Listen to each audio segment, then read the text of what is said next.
اور ایک واقعہ جس نے ہم سب کو جھنجھوڑ دیا اب سے چند دن پہلے کا، اس واقعے نے ایک سوال اٹھا دیا کہ کراچی میں جس کو منی پاکستان کہا جاتا ہے، جہاں پر پورے پاکستان سے قومیتیں آ کر بستی ہیں، روزگار تلاش کرتی ہیں، جسے ایک زمانے میں عروس البلاد کہا جاتا تھا، میرے خیال میں 1980 سے پہلے ہی کہا جاتا ہوگا، کیونکہ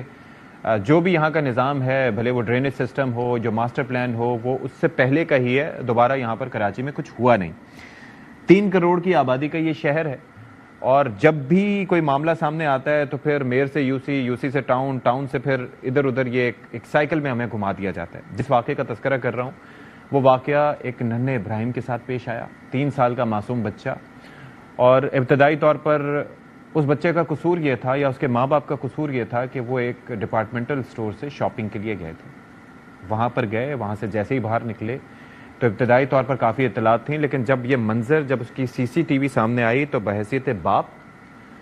میرا دل دہل کے رہ گیا۔ میں وہ منظر بار بار نہیں دیکھ پایا، کیونکہ ایک لمحے میں، اور اس میں ماں باپ کی کسی بھی طریقے سے نہ غفلت کہا جا سکتا ہے، نہ یہ کہا جا سکتا ہے انہوں نے بچے کا خیال کیا، کیونکہ والدہ جہاں چل رہی تھیں ان سے چند قدم کے فاصلے پہ بچہ تھا، اور آگے بچے کا باپ موجود تھا، اور ایک گٹر تھا جس کے اوپر ڈھکن نہیں تھا اور اس کو گتے سے کور کیا گیا تھا۔ اس بیچاری ماں کو، اس باپ کو، یا ننھے ابراہیم کو کیا پتا تھا کہ وہاں پر قدم رکھتے ہی اس سے زندگی چھن جائے گی۔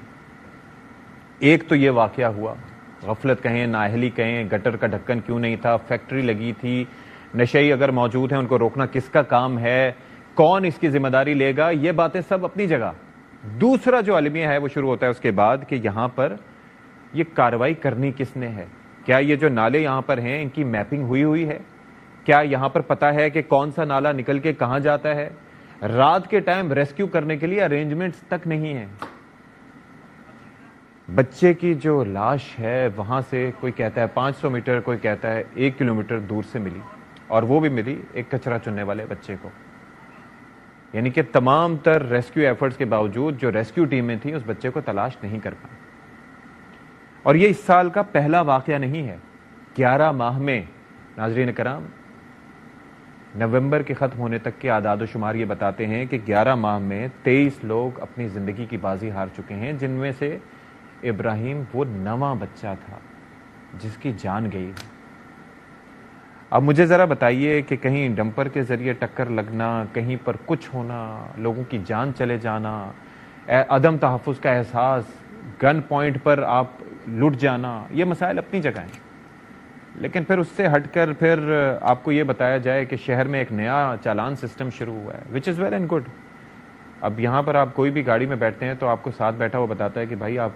سیٹ بیلٹ پہن لیں، وچ از گڈ، لیکن اس نظام کی بھی تو بہتری کا سوچیں۔ تو ہمارے